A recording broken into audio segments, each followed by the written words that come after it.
Petrol diesel ದರ ಏರಿಕೆಗೆ ಎಲ್ಲೆಡೆ ಗರಂ ಗರಂ. ಹೌದು, ಡೀಸೆಲ್ ಪೆಟ್ರೋಲ್ ರೇಟ್ ಜಾಸ್ತಿ ಆದರೆ ಏನು ಆರಾಮಾಗಿರ್ತೀವ? ಇಲ್ಲ. ಏನ್ರಿ ಮೊದಲೇ ನಾವು ಇಷ್ಟು ರೂಪಾಯಿ ಉಳಿಸ್ಬಿಟ್ಟು ಇದಕ್ಕಷ್ಟು ಅದಕ್ಕಷ್ಟು ಅಂತಿರುವಾಗ ಇದಕ್ಕೆ ಬೇರೆ ಜಾಸ್ತಿ ದುಡ್ಡು ಕೊಡಬೇಕಲ್ರಿ ಅಂತ ಅನಿಸುತ್ತೆ. ಹೀಗಾಗಿ ಕೇಂದ್ರದ ವಿರುದ್ಧ ಖಾಸಗಿ ಬಸ್ ಮಾಲೀಕರು ಆಕ್ರೋಶ ವ್ಯಕ್ತಪಡಿಸ್ತಾ ಇದ್ದಾರೆ. ಖಾಸಗಿ ಬಸ್ ಪ್ರಯಾಣ ದರ ಏರಿಕೆಗೆ ಮಾಲೀಕರು ಮುಂದಾಗಿದ್ದಾರೆ. ಸಹಜ ಅಲ್ವಾ? ಇದರ ಇಂಪ್ಯಾಕ್ಟ್ ನೋಡಿ ಹೆಂಗಿದೆ.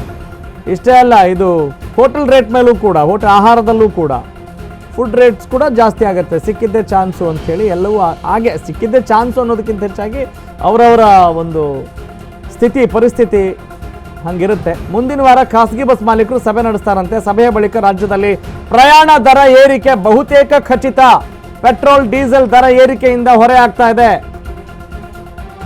ಅಶ್ವವೇಗ ನ್ಯೂಸ್ಗೆ ಖಾಸಗಿ ಬಸ್ ಮಾಲೀಕ ರಾಜಣ್ಣ ತಮ್ಮ ಅಳಲನ್ನ ತೋಡಿಕೊಂಡಿದ್ದಾರೆ. ತೈಲ ಬೆಲೆ ಏರಿಕೆಯಿಂದ ಉದ್ಯಮಕ್ಕೂ ಕೂಡ ದೊಡ್ಡ ಹೊಡೆತ, ದೊಡ್ಡ ಸಮಸ್ಯೆ.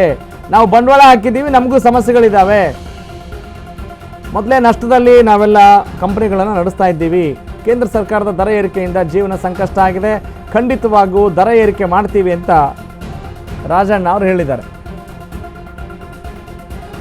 ಓಕೆ, ಪೆಟ್ರೋಲ್ ಡೀಸೆಲ್ ದರ ಏರಿಕೆಗೆ ನಿಜಕ್ಕೂ ಇದೇನು ಸಮಾಧಾನ ಪಡುವಂಥ ವಿಚಾರವೇ? ಖುಷಿ ಪಡೋ ವಿಚಾರ ಅಲ್ಲ. ಬೆಲೆ ಏರಿಕೆ ಅನ್ನೋದು ಯಾವಾಗಲೂ ಕೂಡ ನಮ್ಮ ಬ್ಲಡ್ ಪ್ರೆಷರ್ ಏರಿಕೆ ಅಥವಾ ಹೃದಯ ಬಡಿತ ಕೂಡ ಏರಿಕೆ ಆಗುವಂಥ ಸುದ್ದಿ. ಡೈರೆಕ್ಟ್ಲಿ ಪ್ರಪೋರ್ಷನಲ್ ಅನ್ಬೋದು. ಇಲ್ಲೇನಾದರೂ ಏರಿಕೆ ಆದರೆ ದಿನನಿತ್ಯದ ಜೀವನದಲ್ಲಿ ಹಾರ್ಟ್ ರೇಟು ಕೂಡ ಹಾಗೆ ಆಗುತ್ತೆ ಅಲ್ವಾ? ಸಹಜ ಅದು.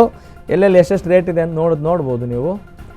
ದೃಶ್ಯದ ಬಲಭಾಗದಲ್ಲಿ ನಾವು ಟಿಕೆಟ್ ರೇಟ್ ಎಲ್ಲ ಕೊಟ್ಟಿದ್ದೀವಿ. ಬೆಂಗಳೂರು ಬಳ್ಳಾರಿ ಹೆಂಗಿದೆ, ಬೇರೆ ಬೇರೆ ಹುಬ್ಳಿಲಿ ಹೆಂಗಿದೆ, ಅದನ್ನೆಲ್ಲ ನೀವು ನೋಡ್ಬೋದು. ಓಕೆ, ಎಸ್, ನಾವು ಬಂಡವಾಳ ಹಾಕಿದ್ದೀವಿ, ನಮಗೂ ಸಿಕ್ಕಾಪಟ್ಟೆ ಸಮಸ್ಯೆ ಇರುತ್ತವೆ. ಈಗ non A C sleeper bus ticket rate ಎಷ್ಟಿದೆ? 1,000 ರೂಪಾಯಿಂದ 1,200 ರೂಪಾಯಿ ಆಗಿದೆ ಬೆಂಗಳೂರಿಂದ ಬೆಳಗಾವಿ.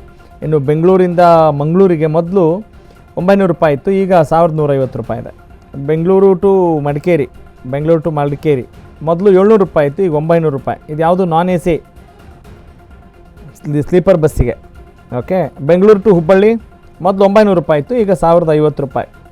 ಬೆಂಗಳೂರು ಟು ಕಲಬುರಗಿ ಮೊದಲು 1,200 ಇತ್ತು, ಈಗ 1,400 ರೂಪಾಯಿ ಆಗಿದೆ. ಎಸ್, ಬೆಂಗಳೂರು ಟು ಬಳ್ಳಾರಿ ಮೊದಲು 800 ರೂಪಾಯಿ, ಈಗ 950 ರೂಪಾಯಿ.